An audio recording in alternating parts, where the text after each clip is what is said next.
So as it was mentioned here at the beginning of worship, we find ourselves in a sermon series during this liturgical season of Epiphany. As I said, over the next few weeks, myself, intern Rita, and Pastor Gary will be sharing with you some ahas that we have had during our personal walk of faith.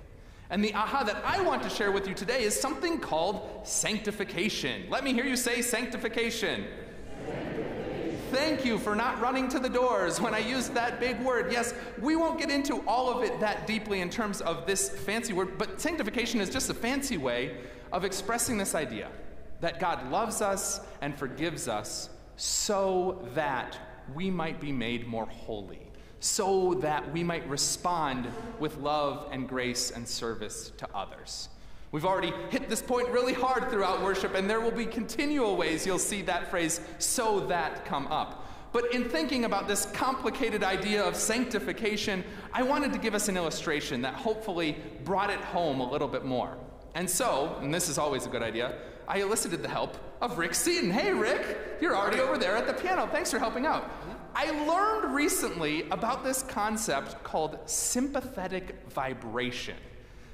And the idea of sympathetic vibration is that there are some objects in our world that have a resonant frequency. And if there are sound waves out there that are vibrating at the right resonant frequency, well then that object will vibrate all on its own, almost spontaneously. And so I was talking to Rick about this, and he says, oh yeah, there's a really easy way to show that on the piano.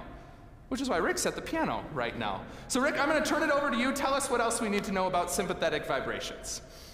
Okay, well, when a piano is being played, what you're hearing is not merely the sound of the keys that are being depressed, but also the strings from the keys that are not being played moving in sympathetic vibration. So as a way of illustrating that, I've released the dampers from a bunch of keys in the middle of the keyboard, and I'm going to play some very loud, sharp notes on the bottom of the keyboard. And when I'm done playing those notes, you should hear sort of a glow from those upper strings moving in sympathetic vibration. So let's see if this works. Can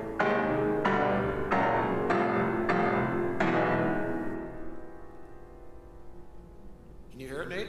I can hear it. Okay, I'll do it one more time.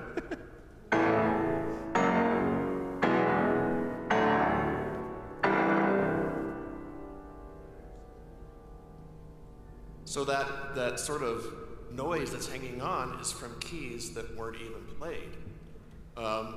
This adds richness to the piano. You can't separate the two sounds, but without that sympathetic vibration, it would sound considerably thinner and less rich. And another interesting fact that I didn't share at the first service is a similar effect is constantly going on with the pipes of the organ. Even the notes that aren't being used are vibrating and adding richness to the overall sound. Awesome. Well, Rick, thank you for that science/music lesson. We really appreciate it. And for those of you who are still confused or who didn't hear the other notes vibrating, here's another illustration for you. You know that idea that we have that if you sing a really high note that all of the glasses in the concert hall will shatter? That's an example of sympathetic vibration. There really is within crystal a resonant frequency that if you sang loud enough and at the right tone, it could cause it to vibrate on its own accord and thus crack or shatter. But anyways, why am I telling you all of this? What does this have to do with your aha, Pastor Nate? I really think that this shows us how the life of faith works. God is this incredible force at work within the world, within our lives. God is vibrating at a certain frequency. And when we open our hearts to allow that vibration in, well, then we can't help but respond in similar ways. When we know the love of God in our life, it causes us to completely transform our behavior and to act and respond with loving action of our own. But here's part of the problem. I think we get those two pieces out of alignment sometimes.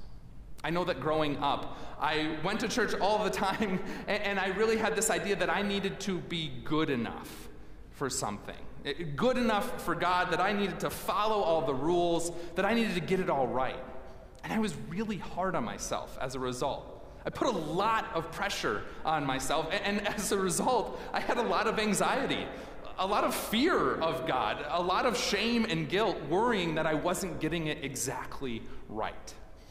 But that's because I was so focused on doing all of the good things rather than on the love of God, which always comes first.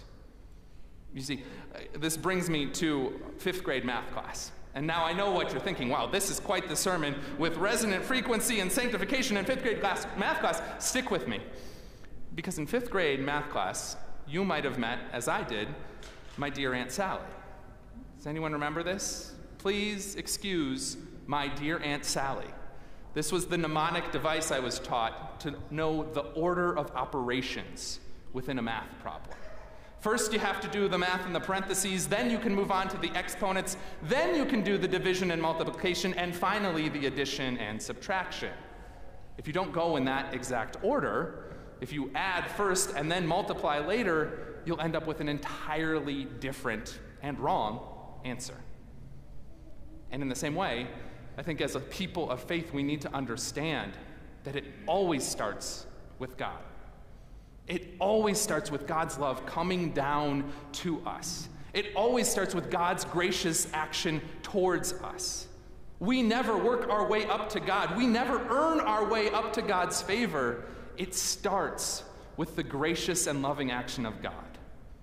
And then the good works follow after. I got that flipped around and thought that I needed to be good enough in order to earn God's love.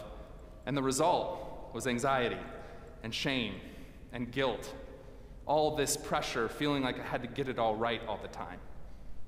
But when I had my aha moment and learned to flip the script, when I learned that Jesus came down from heaven to be with us, and then Jesus lowered himself again to die on a cross for us, when I realized that that came first, suddenly my heart was just filled with gratitude. It wasn't about being good enough. It wasn't about all this pressure I had put on myself. It starts with what God does for me first.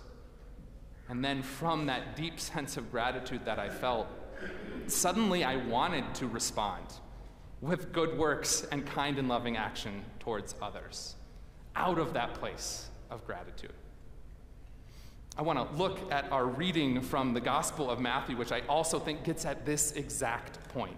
This, as I said, is an excerpt from Jesus' Sermon on the Mount. And he says a lot of things in that sermon. You're lucky that I don't preach as long as Jesus, let me tell you. But this little section, Jesus says that you are salt and you are light. He uses two very common analogies to help the people listening understand how they are to live and serve and work in the world. But those two analogies would have been widely understood by the people listening that day. Light was so essential to daily life because there was no electricity back then. When things got dark outside, well, you kind of just went to bed because there was nothing else that you could do. But those people listening also would have recognized that just the smallest amount of light can make a huge difference. And so that's part of Jesus' message to us, is that just the smallest ways that we live and love and serve others can make a phenomenal difference within what is going on in the world. But Jesus also said during that sermon that we are to be salt. And now you might have heard that and thought to yourself, you know, my doctor says I need to cut salt out of my diet, but no. We have a very different relationship with salt these days than they did back then. In Jesus' time, as we've already discussed, there was no electricity, which also means there was no refrigeration. And so salt was primarily used to keep meat from going bad.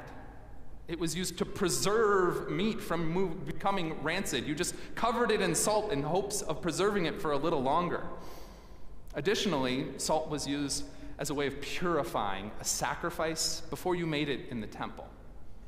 And so for the people hearing Jesus talk about all of this, they would have understood that Jesus calls us to purify what is corrupt within this world and to preserve what is good in this world.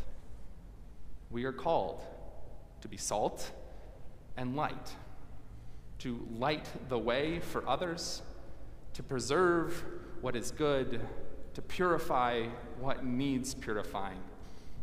And don't we know that this is exactly how God acts towards us? God is the light that guides us each and every day of our life. God is the salt that purifies us from our sin and that preserves us day after day after day through all of life's ups and downs. You see, it always starts with God's gracious action towards us. And when we sense that vibration within the world, well, our heart can't help but be moved to act in the same way towards others. I hope and I pray that if you're carrying a lot of guilt or shame, that if you've been putting a lot of pressure on yourself to get everything exactly right, that today you'll hear this message that God is inviting you to let go of that. That you don't have to get it all right all the time because God's love always comes first. And I hope that the knowledge of this gracious, amazing love of God will move your heart to respond in the same way towards others. We are called to be salt and light, to guide and to purify and to preserve, because that's exactly what God has done for us first. Amen.